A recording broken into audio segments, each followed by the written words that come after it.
You can support this project by subscribing on Spotify for £3 a month.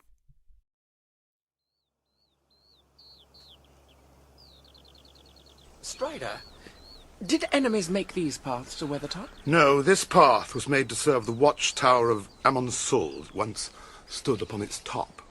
It was burned and broken by a terrible enemy, who is now but a servant of the enemy we face. It is told that Elendil stood there watching for the coming of Gil-galad out of the west. When was that? Long ago, in the days of the last alliance between men and elves. And who was Gil-galad? Gil-galad was an elven king. Of him the harpers sadly sing.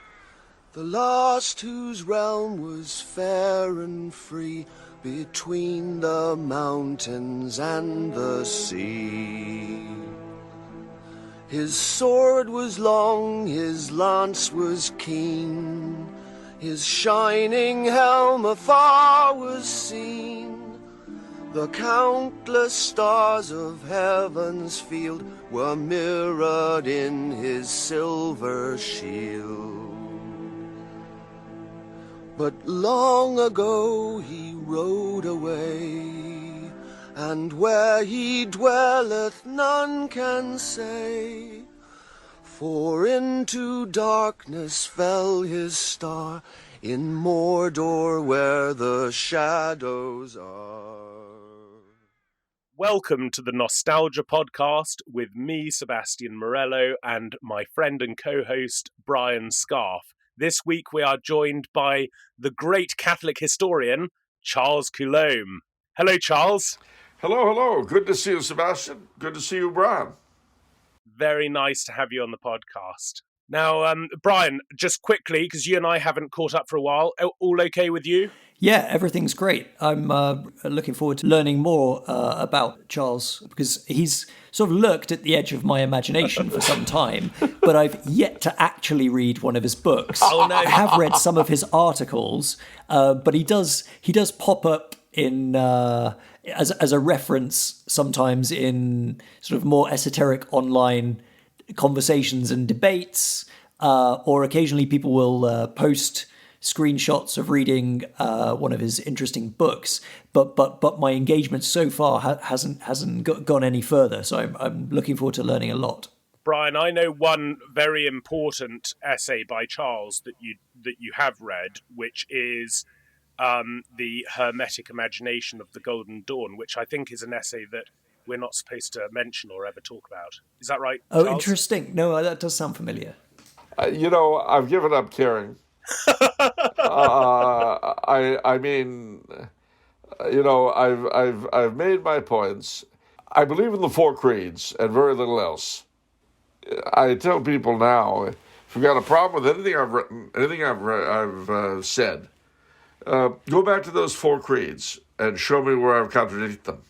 More importantly, can you really say all four of them yourself and mean them? Oh, I don't know about that.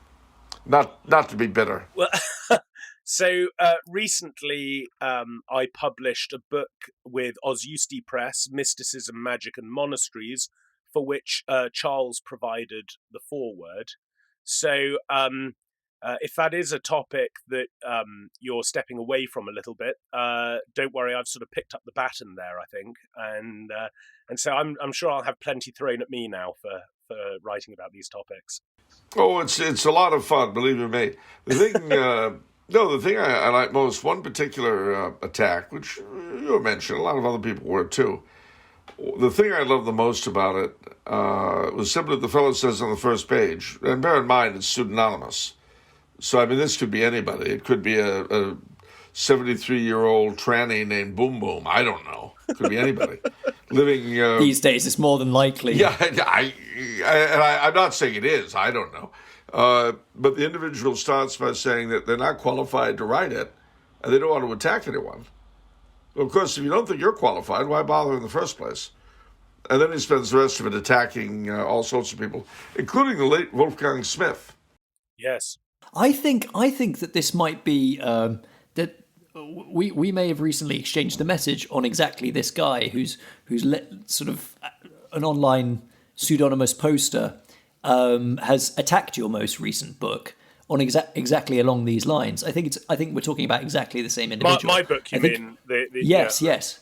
Yeah, so I believe he's a sort of fairly prominent sedevacantist, but he's an extreme rationalist. So he's not an 83-year-old tranny named Boom Boom.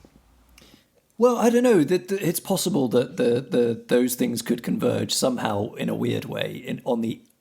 The internet's anonymous sphere produces some of the strangest collaborations. So listen, what I want to talk to you about today, Charles, if this works for you, is a topic on which you are a renowned authority. I'm going to draw the title of the topic from a book that is very close to the hearts of both Brian and me, namely Sacred Royalty. That's the title of a book by John Hannay. And Brian and I have very much been in the business of promulgating the works of John Hannay. And I think it's basically, this podcast, in short, is a thoroughly anti-modern podcast.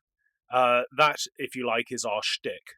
And one of the things that I think, if you want to overcome the modern process of deracination and you want to be inducted back into your own civilizational inheritance, which I think at this stage of great confusion and trauma is the only choice if we're going to weather the storms of whatever comes after modernity, what we really need to do is understand that it's not simply the moral and aesthetic and intellectual paradigm that we're inhabiting, but it's also the political paradigm that we're inhabiting today that has colonized the mind and actually placed a very dark spell on the mind, I think. And one of the ways to emancipate ourselves from that hex is to really understand what the royal principle is and what it means to live in a civilization that sacralized and made holy that principle. And I know you've got so much to say on this topic, Charles, so I'm just going to step back and let you say something, please. Well, firstly, not that I should make a plug, but Peter Kwasniewski's Osusti Press is sometime, I guess, in 2025, going to bring out a volume of my writings on monarchy, to be called The Complete Monarchist, like the complete angler, Compleat. Not that I've covered everything by any stretch, but we needed a punchy title, so there it was. But I mentioned I have, of course, read this book because I've provided a blurb for it. There you go. So you know it exists. And it's a very... You'll understand that being an American and holding these views is you're almost reductio ad absurdum of contrariety, if that's properly pronounced. And obviously one doesn't mean to be that way. One doesn't set out to be contrary. It's just that if you follow first principles out, and those first principles are true, then you will come to certain conclusions. Obviously, if they're bad, you will too, but you'll come to bad conclusions. I mention this because my discovery of monarchy, you might say, was a gradual one when I was quite young. And my looking at it seriously was the result of several different things happening all at the same time. My father was French-Canadian, and he was, of course, very, very much a fan of our old royal house of Bourbon that sent my ancestors to Canada in the 1640s. But he was also the descendant of a Jacobite Scot who came to Canada in 1772 and had fought at Culloden. My mother was greatly devoted to the Habsburgs and to some degree the Romanovs. And because of those early influences, my dad was not what you would call a monarchist at all. He was a very patriotic American, Franco-American. His first language was French, as mine is. But he nevertheless had a certain reverence for the institution. And so it's not that my parents made a monarchist out of me, but I didn't have the anti-monarchical prejudices that people have. And of course, my father, being a French Canadian of the old school, hated the French Revolution with a passion. On my own, however, I began to think of the links between the American and the French. So these things were all bubbling around in my head. And of course, as I got older, in my teen years in high school, I looked at the political situation as it was, and I couldn't help but compare it with days gone by. What actually drove me into calling myself a monarchist, it was almost 50 years ago now, the horrible referendum in Greece, where, as you remember, Constantine II, who had been driven from his throne by the junta after risking his life in attempting to overthrow them to restore the constitution. The junta had a phony referendum that got rid of him in 73. They're out of power, and this worthless turncoat, Constantine Karamanlis, has another referendum after he comes back in which the royalists are not allowed to campaign. And the king is allowed to make one address on television from overseas. And everyone in the press, American as well as British and European, thought this was fine. That single incident infuriated me. The horrible double standard, which the double standard is something that I've never been entirely happy with my whole life. And yet, one always sees it with regard to monarchy. You see, how many times if there's a financial or sexual scandal involving a royal, not just Britain, but any European country, is this the end of the monarchy? You'll never hear President Clinton and his mistresses. Is this the end of the republic? Ooh, do we have to tear up the Constitution because the president's a criminal? It's never said that way. So that kind of thing really annoyed me. And of course, I lived through Watergate and all that sort of thing. But from the time I was in college on down to the present, I looked at all sorts of political ideas, at the notions that passed for both Catholic political and conservative things in the 18th, 19th, 20th centuries. And in fairly recent years, I began to look to see what, and now I'm not speaking, we'll be looking at monarchy in a more spiritual light in a moment. I'm just looking at the politics right now. I looked at people like the Carlists and the Jacobites and the French Legitimists and on, all of whom were quite different from one another. But I looked to see what they had in common. And this, as you know, having read some of my stuff, I've sort of distilled into 5 pillars of traditional monarchy, traditional Christian monarchy. And they are altar. The church is the determinant of legitimacy and of authority in society, sets the rules and so on. You yourself, Sebastian, have written very, very extensively about the place of an established church and so on. And one thing I have to say parenthetically is that actually every society, every country has an established church. It may not call it that. It may not even be religious. And the Soviet Union was communism. There is no God and Lenin is his prophet. But there will always be an animating philosophy. So it's not that we should or shouldn't have union of church and state. We will always have it. The question is what the nature of that church is going to be, what it believes, what it teaches. And it makes a world of difference. You look at medieval chivalry and Japanese Bushido, they have a lot of external resemblances, but because of the religious differences, they were quite different. So, a Japanese samurai is walking along, notices his sword is dull, sees a peasant working in the field, lops his head off to sharpen the blade, and goes on his way, having a nice day. No problem with that, because the peasant is going to be reborn, as far as they're concerned, in a higher station. having died at the hands of a samurai. Well, a knight tried that sort of thing in medieval Europe. It wouldn't last very long. Again, there are resemblances, but differences. The differences are they're religious. And so that's the altar. And in the Christian setup, the innumerable liturgical and paraliturgical rites showed the relationship between the altar and the throne, which we'll look at in a minute.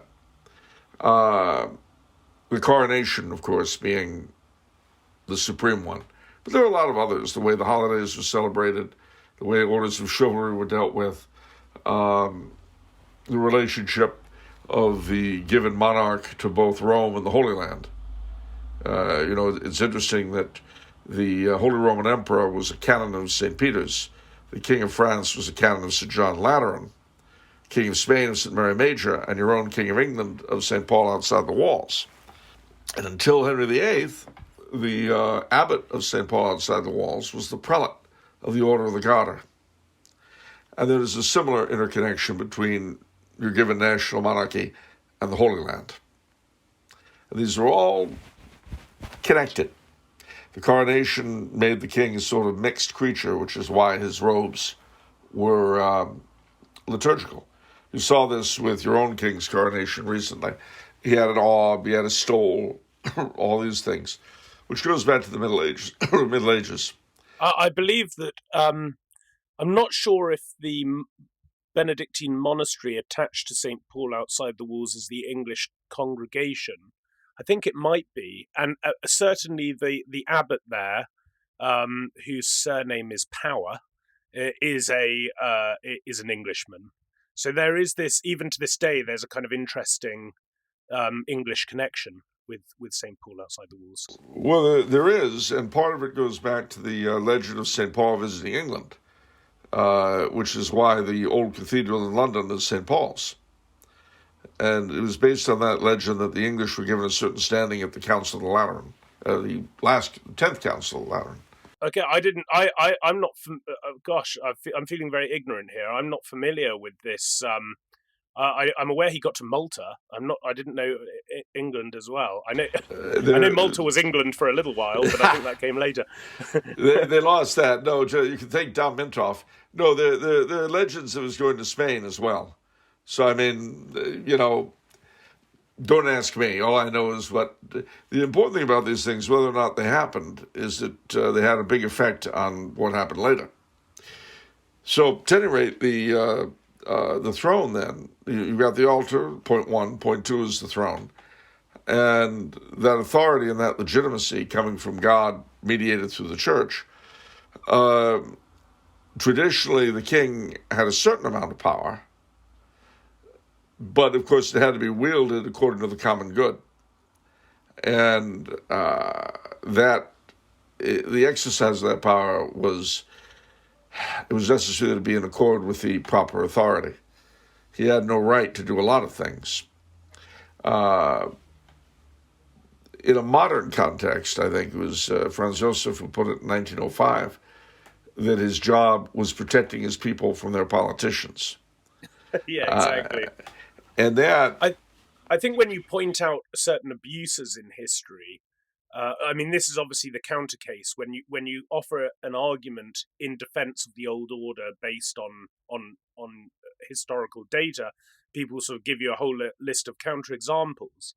And I think it's important to note that even though the argument, let's put it this way, the argument is not that with the establishment of a Christendom model in history, we suddenly created a society without sins or without injustices or anything. It's just we created a society in which at least the ideals, even if we were constantly falling short of those ideals, were completely radically different to those of an aggressive pagan society and the kind of societies that preceded it. It's the same thing with parenthood and with husbands and wives. How many parents have traditionally fallen short of the ideal of parenthood? And how many married couples have fallen short of But there's since there's so many failures, we should just get rid of it and have everybody roll around in the mud. But I've also found it the abusive kings. The list is always the same, half a dozen. If somebody's very, very studied in history, it might be a dozen. But the silent majority of monarchs who didn't do anything particularly spectacular are exactly that because it doesn't make interesting history to write about a king who generally does everything. Who just kept order, made sure people were fed, Exactly, which is why there's hundreds of monarchs all across Europe that nobody's ever heard of, despite some of them having quite long reigns. Many of them saints, because exactly as you say, they're not interesting examples, particularly in the service of the Enlightenment, which seeks to show that everything that came before was a dark age. And that, I mean, you've hit the thing there. We had some of these monarchs were saints, certainly far more than have been presidents or prime ministers, and then a lot of them were simply pleasant mediocrities who kept the thing rolling along. But see, again, there's nothing wrong with the thing rolling along, because what does that mean, really? The thing rolling along means that you are able to be born in relative peace, raise your children, if you have any, or pursue your studies and do whatever you do in relative peace, until you die of a natural death. It's easy to forget that in the past, change was generally seen as a bad thing, and that a lack of change was seen as a great achievement, because things that changed generally were considered to be, I guess, less ideal in the sense that if something's very stable, there's an inherent goodness to it, which something that unstable doesn't have. But we live in an age where change, innovation, and newness of whatever is seen as something to be pursued as a good in and of itself. And in and of itself is the operative phrase. I mean, certainly all during the Middle Ages, you had advances in technology and so on. But these were, as you might say, usually in context. But at any rate, so there you've got the throne, altar and throne. The king is king by the grace of God, but his power is not what we would call absolute. And of course, even the absolute monarchs like Louis XIV and Henry VIII, they didn't have the kind of power that our absolute democracy has today. They couldn't do the sorts of things your secure stormtrooper has in mind in terms of speech. They couldn't lock us away for 2 years in our homes.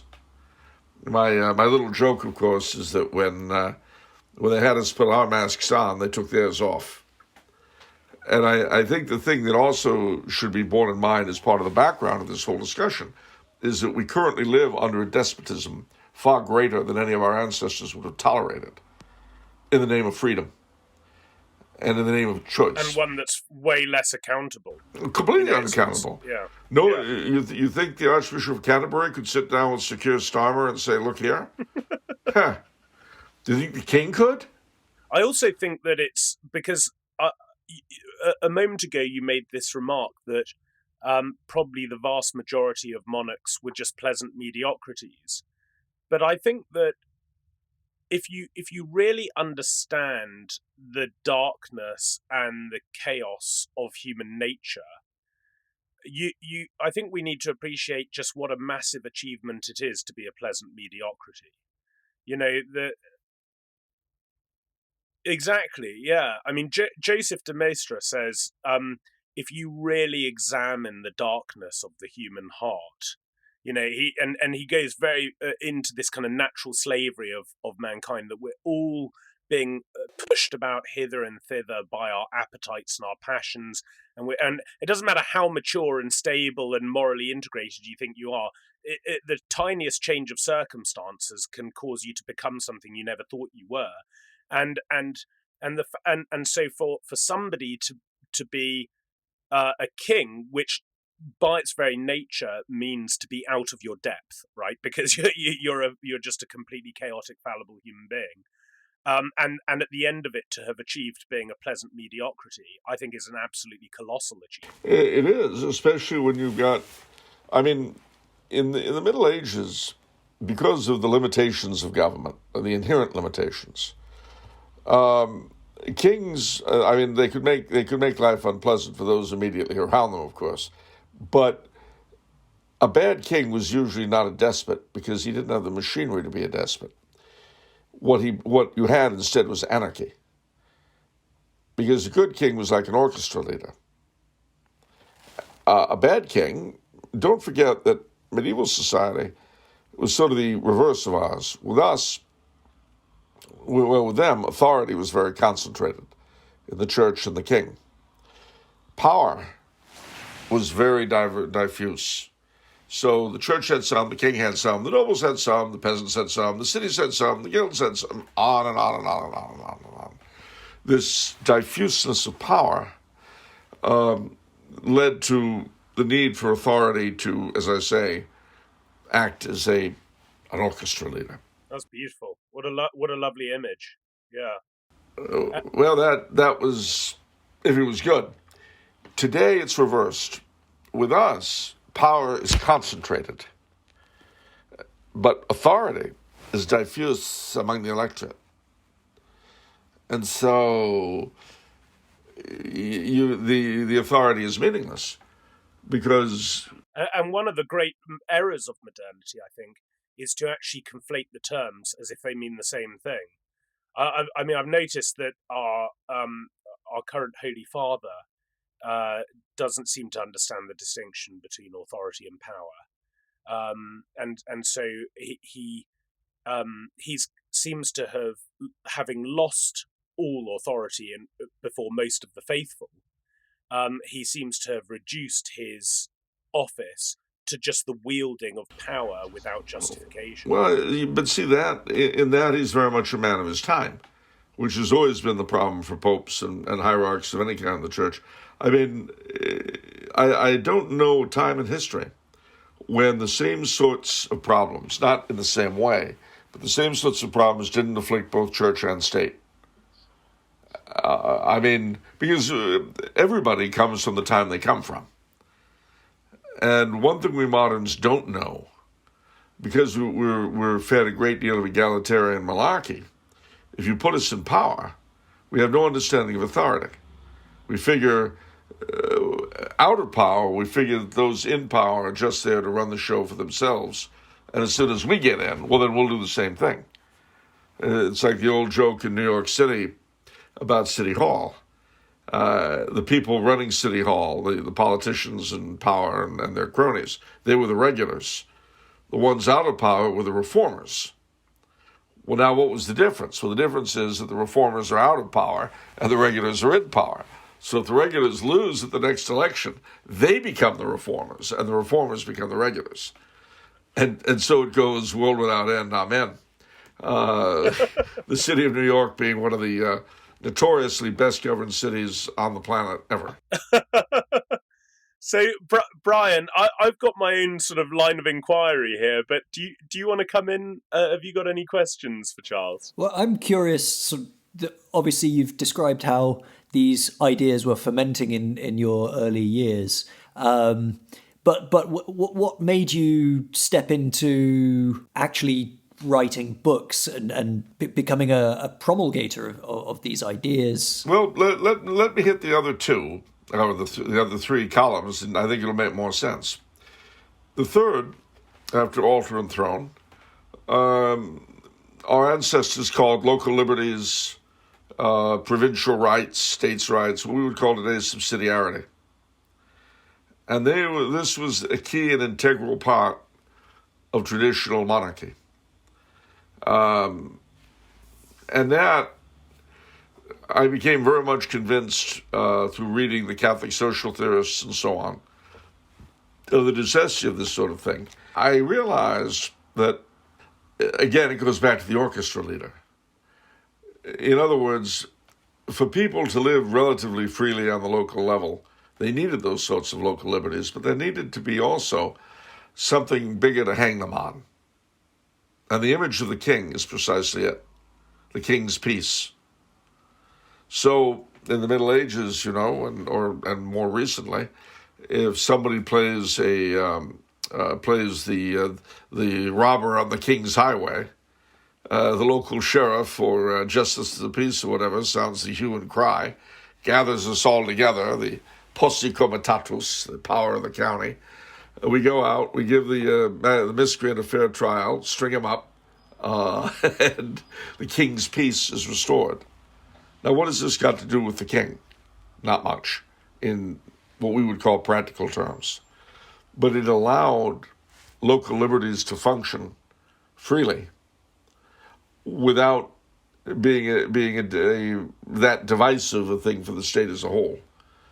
And it's interesting to me, too, again, taking your British history as an example, but you'll see the same thing all over Europe. In the year, say, 1830, all of the local governments in the three kingdoms in England, Scotland, and Ireland were really run by local oligarchies. The city of London today is a beautiful example of how they all were run. You had a very small minority, guildsmen or liverymen or whatever they called them, the merchant guild. They had different names, and that was part of it. Every place was very local. Every place was very different, with their own charter, their own ways of doing things. But pretty much most things that went on the local level were dictated by a local oligarchy who were very identifiable. So you knew who to throw rocks at or who to suck up to. And of course, it was all very ritualized with the civic church and the mayor's service for the mayor's mass in days gone by. And that was where things were done. So from that time until the mid-20th century, even down to our own time, you've had a series of reform bills on local governance. Well, these have actually gone in two directions. On the one hand, they broke open the franchise and allowed anybody and his brother to vote for the council and therefore for the mayor. That's a new thing in some places where you have now directly elected mayors who have some power in the American fashion. Now, that was all one side, and that looks good, sounds good, doesn't it? Except that at the same time, the local authorities were being deprived of power, and it was being concentrated in Whitehall. So now anybody can vote for the council, but the council doesn't have that much say over what goes on. And where this came home to me, believe it or not, was in Cambridge a couple of years ago. I've got a godson there who's a doctoral student. And he told me that I was about to leave, and he said, it's a good thing you're leaving now and not tomorrow. I said, why is that? Well, they're having a strike. And it's going to shut down the university in the town for the next 4 days. I said, what? What does the mayor say? What does the chief constable say? Oh, they don't have any power over it. The MP's for it, so that's it. Now, what's that? That's freedom. Subsidiarity. That's the third point. And the fourth,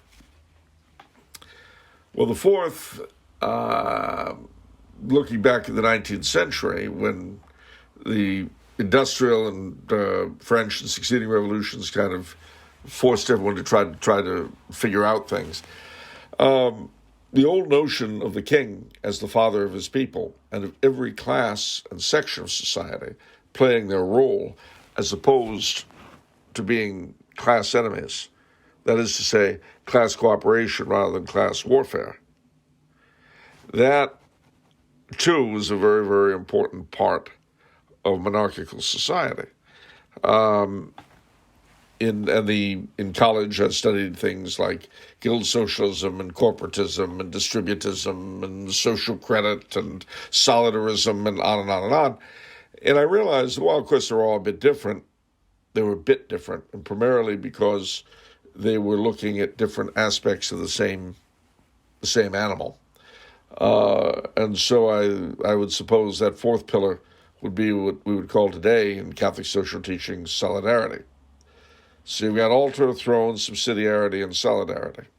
Lastly, but not leastly, the fifth point was the notion of all of Christendom forming a sort of nation of its own, a sort of united thing. The Reichsidee, Abendland, the Occident, the Holy Empire, the Sanctum Imperium, Christendom, a vague and loosely connected thing that nevertheless was the Res Publica Christiana, the Christian Republic, as it were. Ironic, given what we're discussing. So now you ask, why is it that I began to write books and articles about this sort of thing?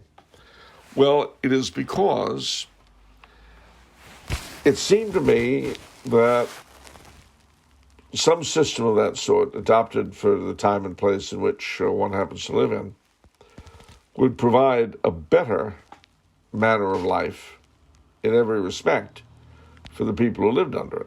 Not a perfect one, because you'll never get perfection this side of the grave. You'll always have nasty people running the show. I think it was J.R.R. Tolkien who said that the last person you want in charge is someone who wants to be in charge.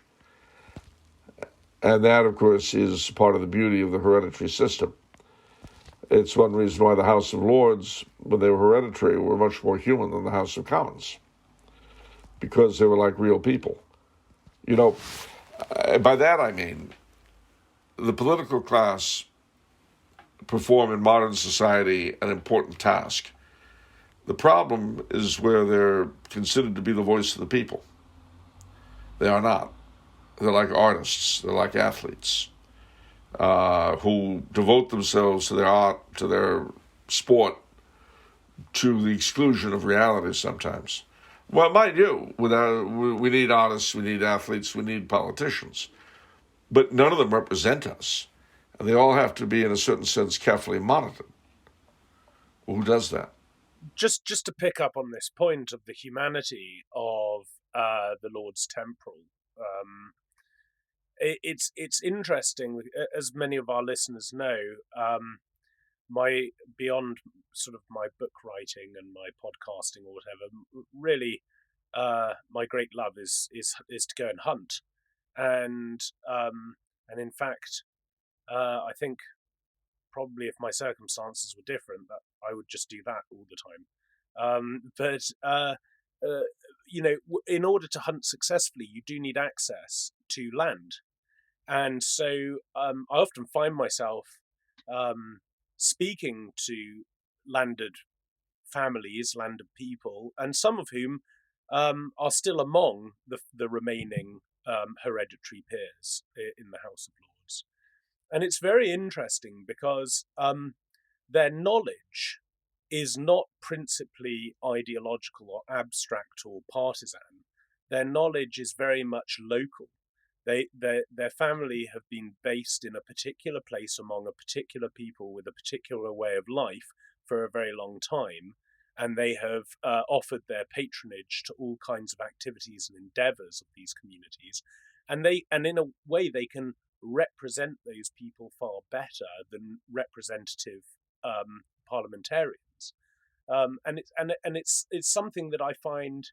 I mean, I come from a very political family, as some people know, a very politically involved family. But it's something I think that the move to a kind of Senate type style House of Lords, where we're rapidly losing our hereditary peers, has enormously impoverished our settled constitution for this reason and made it much more ideological. Well, without a doubt. And I mean, you also have another problem, and that is, as I say, that politicians are not like normal people, because normal people do not have the kind of drive and ruthlessness you need to be a successful politician. They just don't. And I don't blame them. You know, a normal person has what we used to call in my day a life that they want to lead. No, it's true. And you know, they had people that they loved, and they had jobs, and they had homes, and I mean, that was their big interest. And more than that, most of us are actually not very far from where we were born. I don't mean necessarily geographically. That is to say, I mean, you do have people who strike out on their own and do things completely different than the way their family did, and God bless them. But most of us really don't go all that far away from what we were raised in. It's just the nature of things. I mean, I come from a family of entertainers. And you could make the argument that I've done something very different. And not really. Not really. When I'm thinking of my audience and how to deal with them and all that, my dad's maxims are always in my head. The audience comes first, the show must go on, be a trooper, all that kind of stuff. Well, no, I mean, it's true. When you're at a book signing and you're feeling a bit sick and you've been on the road for 8 days and, left to yourself, you just say, leave me alone in the hotel, die. But you can't do that because you've got people who bought your book. They're the equivalent of the audiences my parents faced. And you owe them everything. Without the audience, you wouldn't exist, son. They'll never forget to say that. Well, that's just one family. But we're all like that to a greater or lesser degree in something. Now, the lords, the hereditary peers, they happen to have been born when they were born, and so their views of things tend to be more like those of real people than of the political class. And yet, on top of it, they tend to be better educated. So they ask the sorts of questions that normal people would ask if they were in a position to. And if that weren't bad enough, inevitably, because the lords, there was always, when it was a fully hereditary house, no matter how obscure the situation coming up, there was some lord who was an expert on it. I see before the house that the question of draining the swamp in Little Chudley involves the question of the green fritillary caterpillar. I wrote a monograph of that when I was up in Oxford, and the next 2.5 hours, the most noble peer is going on about the green fritillary and whether or not draining the swamp is really going to destroy it or not. And what makes him different from the party in power is that he actually knows what it is. And of course, too, you'll find the general run of politicians are not very well educated. And I'm not talking about going to the right school. I mean, they don't know stuff. They really don't. They're ideologically educated and they don't know real things. So putting people like that in charge, I mean, I hate to, what was his name? Republican Party reptile. I can't think of it. P.J. O'Rourke. He had a wonderful phrase, which was giving power to politicians is like giving whiskey, guns, and a car with keys to a 16-year-old boy. And I think that and I say ultimate power, because again, these folks are useful for particular tasks. I think this is where Michael Oakeshot's distinction between technical knowledge and I can't remember what it is, embodied knowledge, I suppose, is really helpful. He thought that modernity was very much characterized by people who had vast amounts of technical knowledge, kind of a priori, how to bring new worlds into being type knowledge.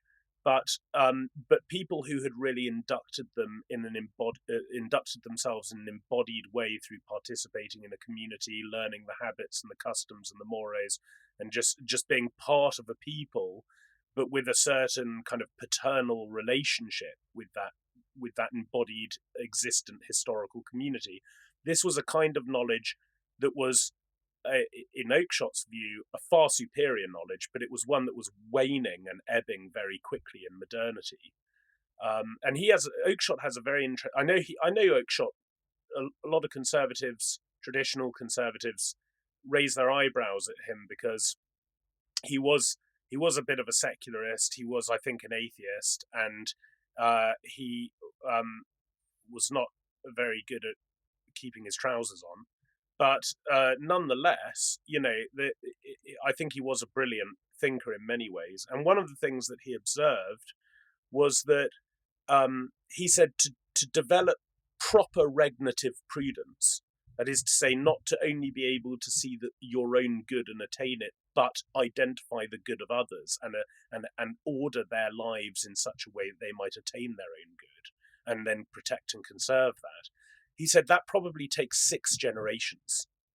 That you have to have 5 princes watching and studying the activities of their father before you get a king who's really good. And I find that really, really interesting. And if that's true, and there are reasons to think that it might be, Oakeshott was also a great historian. That is a real indictment for the kind of democratic ideal where someone is a strange visitor to politics and disappears as fast as he came. Well, the son of a toolmaker is given power beyond the imagining of any of his ancestors. And what is he going to do with it? I mean, frankly, if I could redesign the British Constitution, it would be I would revive the ceremony of the royal assent. And it would be a question of the Prime Minister of the day having to justify the bill getting the royal assent. Why should I sign this, Prime Minister? Why, justify, defend it. Explain to me why we need this bill. Otherwise, no royal assent for you, my lad. Well, you think of Lord Salisbury, who I think was the last Prime Minister to run his office from the House of Lords, which is, I mean, when people hear that today, they sort of can't quite believe that is true. It's just unimaginable, I suppose, today. But his, I think his favourite phrase was "always, always hesitate." Because he I mean, like Brian was saying earlier, he just operated on the assumption that changes were dangerous, and even good changes had unanticipated consequences that were dangerous. And so if you can conserve something where it might be changed, go with the conserving option. Well, Lord Falkland, who you may remember from the Wars of the Three Kingdoms, as the English Civil War has been renamed, sounds much more mythopoeic, the Wars of the Three Kingdoms. I like it. I mean, it speaks to my romantic sensibilities. I rather like it. Mine too. It sounds much better. But the thing is that Lord Falkland, he was the one who came up with the phrase, when it is not absolutely necessary to change, then it is absolutely necessary not to change. I believe there's a lot of truth to that. That's a great maxim. I like it. If you see the body or the social body as in some way analogous to the family, which I think is a good analogy, just imagine how unhealthy an environment it is for children to grow up in a family that's constantly changing. Even if the personnel aren't changing, but the location is changing, even the status of the family is changing. The one thing that children need above all else is stability, and surely the relationship between the family and the nation, it's not a jump to draw that between the two. And most of us are now growing up in a world where we can remember in our early childhood a version of society which is almost no longer even vaguely recognizable around us, not only technologically speaking, but in many other ways as well. I mean, I was just looking this morning at what to put in my son's stocking for Christmas. He's now 4.5, so he's getting old enough to be able to buy him interesting things. And I'm going to buy him a cassette player with children's audio cassettes, because he loves audiobooks. He loves having stories read to him, but I just can't stand the digital sort of touchscreen interface. I can't stand the idea of handing that to him. So I wait for him to ask for an audiobook and I put it on, but that's so unnatural and disembodied. I want him to be able to choose his own audiobooks, take the cassette, rewind it and put it in his little player. But I'm having to be an eccentric antiquarian just to give him something that 30 years ago every child would have had. Less than a generation. Well, you know, that there was one of the things, I mean, one of the few things that the British monarchy has preserved has been continuity. And when the Queen died, you know, of course, she was the only Queen I've ever known. There was a huge outpouring of grief. But of course, it wasn't just for the Queen. It's for what she represented, for stability, for continuity, for somebody in power who wasn't obviously bonkers. Isn't it nice to have somebody somewhere around there who's not a total moron? Isn't that a great idea? And then she was gone. It was literally like the death of the last adult. And yet, contrariwise, you saw despite the media and the government and everyone else yapping about how nobody would really care, you saw that everything about the accession proclamations, the coronation, people were glued to their seats. And this was even true of Her Majesty's last 3 jubilees. You always heard the experts saying nobody cared, and then the things happened and everybody was jumping up and down. The problem is that the sentiment is still there, but a sentiment is not a cause. That's the problem. There is a disconnect in Britain, as there is in the United States and Canada and Australia and France and Germany and Italy and everywhere. There's a disconnect between what remains of the soul of the people and the creatures that run them. For the British and for the Crown Commonwealth, you've got the structure left, the bare bones of what was a real and living thing. And that has its advantages and its disadvantages, if you see what I mean.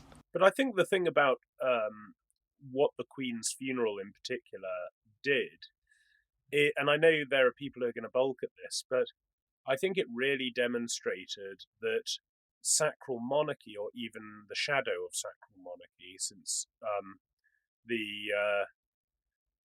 the monarch has not been anointed by a bishop for a long time now, although of course King Charles was actually anointed with chrism that had been blessed by I think it was the Patriarch of Constantinople. Jerusalem, the Greek Patriarch of Jerusalem. Right. So I don't know what that means, but in any case, I think that what her funeral demonstrated is that royalty really is a work of sacred magic. And the reason why I use that term is I think we have in modernity, we're very happy, we're very used to the idea of sacred ideas or sacred concepts, inviolable notions, and there's huge abuse of that at the moment. If anyone sort of says anything vaguely in defense of, say, nature, they're called a fascist. And if anyone says anything that is so progressive that it doesn't make any sense, they're called sort of liberal or a good or nice or whatever. And so we have these kind of inviolable concepts, inviolable ideas, and that is, I think, really what I've called in my book the reign of egregores, because it's this weird enchantment on the mind, and everyone really actually at bottom knows it's not real, because no one in the end is really going to die for it. But you will die for king and country, because a truth that is embodied in a person that has become incarnate,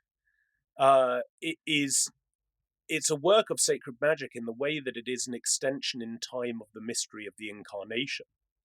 Right, and if a falsehood that's become disembodied is an egregore, then a truth that has become incarnate is what the truth, more broadly, is all about.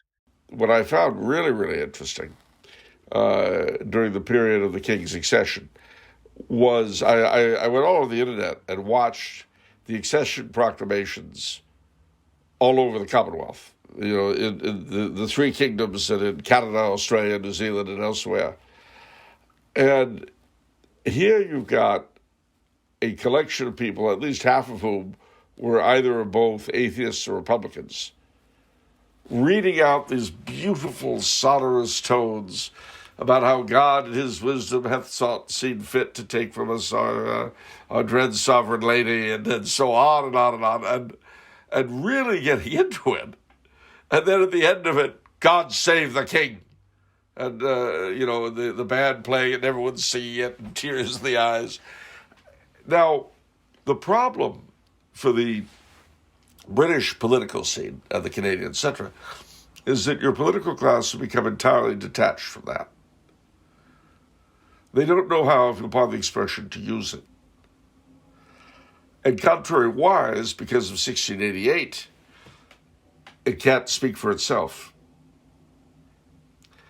It's completely dependent upon a political class that no longer has any use for it.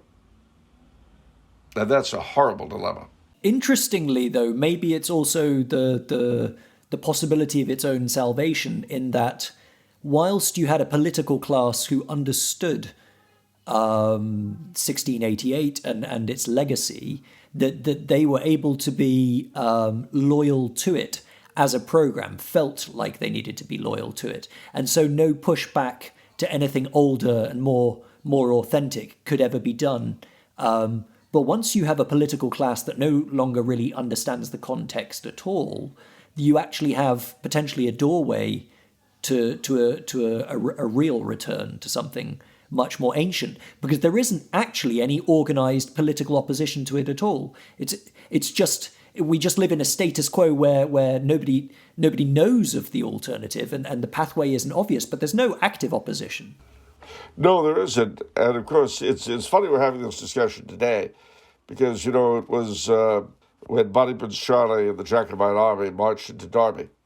This was the furthest south. I'm celebrating, you see, my Royal Stuart Society tie and my white rose lapel pin. At any rate,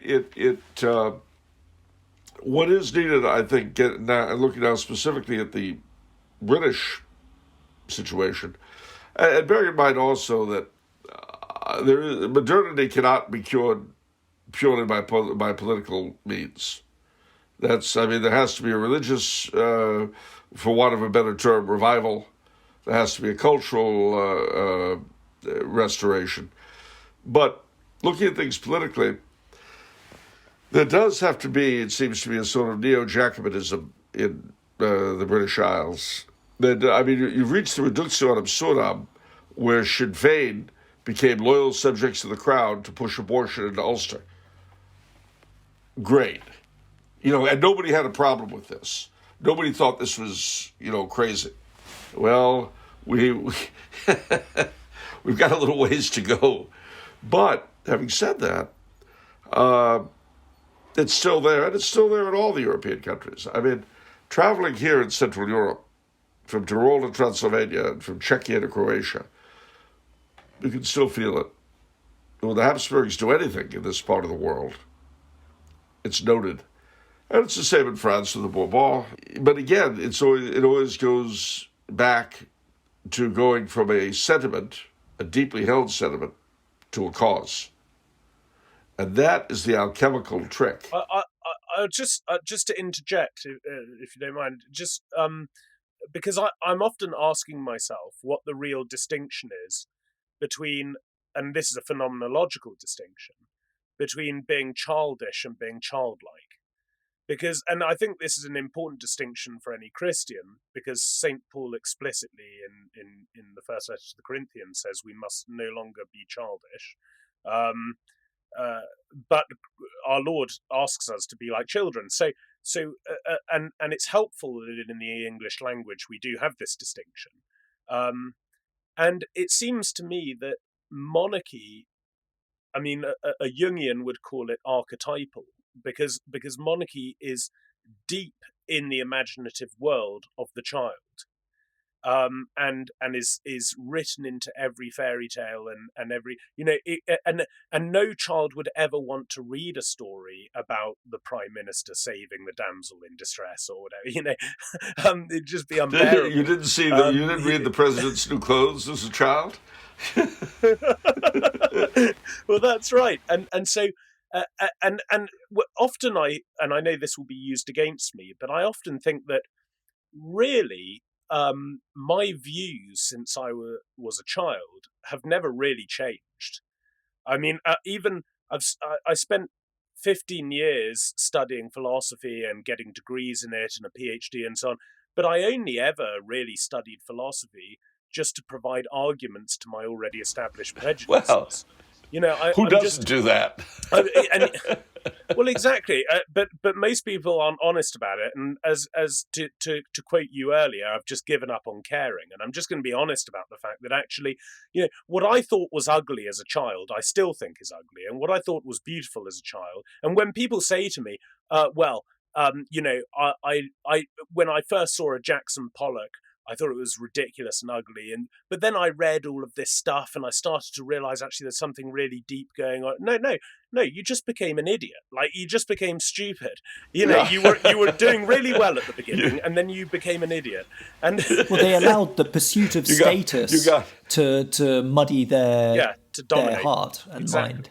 Exactly so. And I suppose I'm using that as an analogy that. The fact that there is this deep longing in every child, particularly in every boy, to be a knight and serve a king, right? And every child has that, and that's actually something that should not be quashed and thwarted in pursuit of maturity, but should be brought to maturation. That whatever the longing is there is what should become something fulfilled as an adult. Why do you think The Lord of the Rings was so popular? I mean, that there are a lot of reasons for it, because he speaks to the way we really are, as opposed to what we pretend to be. But the funny thing about the death of Boromir in the movie, as opposed to the real one, they added lines which were interesting, as they weren't in the book, but they were very effective, and they carried the theme very strongly. When Boromir is dying, he looks at Aragorn, and he says, "My brother, my captain, my king," and he dies. What have we got to show that I die for the fifth electrification of the Guapaw Valley scheme? No, I don't think so. And I recently gave a lecture on Kaiser Karl. I quoted two of Tolkien's poems because they epitomized a certain aspect of Kaiser Karl's career, as they do of all monarchs who become epic figures. And you see, Karl, in a real sense, was like Arthur, like Charlemagne, like Barbarossa, like St. Louis. He comes out of the historical darkness. He rides across the stage for a little bit. He, illumines the world. And then he wins or he loses. And then he's gone again. And the darkness descends on us once more. That's an archetype that goes over and over and over again. Well, Tolkien captured this in two poems. The one, of course, was Galad was an elven king. Of him the harpers sadly sing. The last whose realm was fair and free, between the mountains and the sea. His lance was long, his sword was keen, his shining helm from far was seen, and all the stars of heaven's field were mirrored on his shining shield. But where he dwelleth, none can say, for long ago he rode away, and into darkness fell his star, in Mordor, where the shadows are. Well, that could have, any one of these figures could have had... Oh, Charles, that's great that you can just recite that. That's fantastic. It captures a mood, you see. The once and future king. And the other one which, yes, I can also recite from memory. Oh, go on. It's what gives hope in between figures like that. All that is gold does not glitter. Not all those who wander are lost. The old that is strong does not wither. Deep roots are not touched by the frost. From the ashes a fire shall be woken. From the shadows a light shall spring. Remade the blade that was broken. The crownless again shall be king. Now that's written by Bilbo, isn't it? Is that written? Yeah. He writes that in Rivendell when he's staying with Elrond. That's right, yeah. And it becomes Aragorn's theme poem. But again, these are archetypal characters. Aragorn starts out as Bonnie Prince Charlie, and he ends up as Charlemagne. The Siege of Gondor, it begins as Constantinople in 1453, and it ends up as Vienna in 1683, with the Rohirrim as the Poles. Yes, the winged hussars. Exactly. Yeah. Rohan had come. Oh, glorious. So maybe you're touching on an intuition that the modern world knows but doesn't articulate, that how dangerous the inspiring power of a monarch could be, especially to young men. And I wonder whether we might be living through something like this with the current King Charles III, that there's a deep wisdom which he embodies, which is so powerful that even if his reign is short, God forbid, that his icon will kind of live on as an animating, inspiring principle for young men who have found nothing at all to be loyal to in the liberal democracy covering the authentic in England underneath. And there just needs to be a few permissive, poetic characters who can begin to embody that as a way of approaching the modern world, as loyal to the king and nothing else, for young men everywhere to suddenly stop caring about the every other promise that the modern world is falsely hanging in front of them, as long as they're loyal to big capital, as long as they're loyal to the principle of ethereal liberal democracy and its endless wars. And what could happen when a few men begin to band together in service of the great Green Man King? Well, it's funny. Back 30 years ago now, in the mid-90s, I really began to study Prince Charles's writings and his works and so forth. I was very much impressed. I mean, on the one hand, he had all the defects of the non-Catholic. Let me say that, and some of the superstitions, shall we say, of the non-Catholic upper classes. Although you'll find enough Catholics in the upper classes who share them. Having said all that, I was very much impressed with everything from architecture to education and a ton of other things. How on the mark he was, and again, how much he was the spokesman in those days for reality, and how he got clobbered relentlessly for it by government, media, and academia. Well, fast forward. Charles, I had always understood that he was going to take the name George VII because Charles III was too closely identified with Charles I, Cavaliers, Jacobites, the real Charles III being Bonnie Prince Charlie. And so it was said he will take the name George VII to honor his grandfather, and it will not be Charles III. Well, the day the Queen died, I was actually in Cluj, Romania, Klausenburg, Koloshvar, Transylvania. And I was having dinner with a couple of Romanian friends. And a friend of mine in Germany, in Aachen, home of Charlemagne, no less, he was the first one to text me, the Queen is dead. So when we finished eating, the three of us, bear in mind that none of us are British, we went out into the main square there in Cluj, and I sang for the first time in my life with them, God Save the King. And within a couple of hours, it came out that he was going to be Charles III.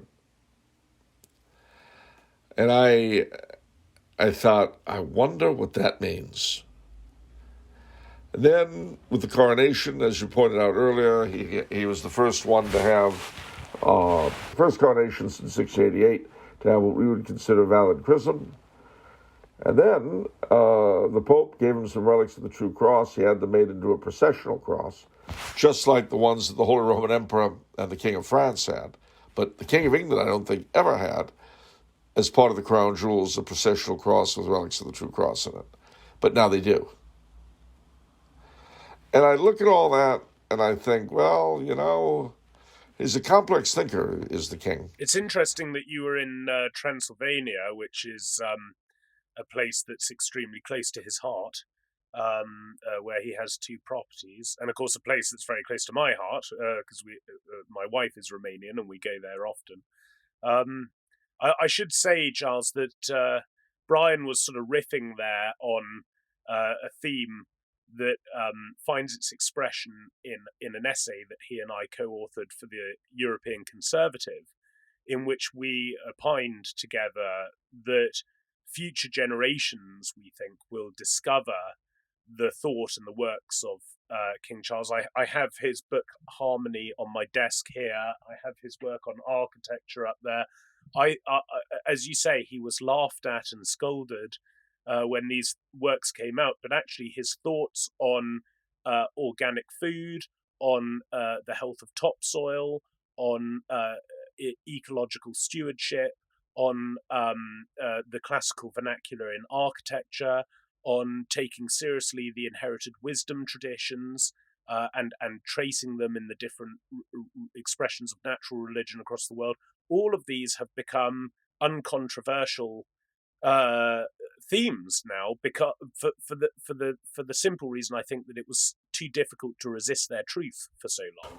Well, and also don't forget a couple of other interesting items that occurred.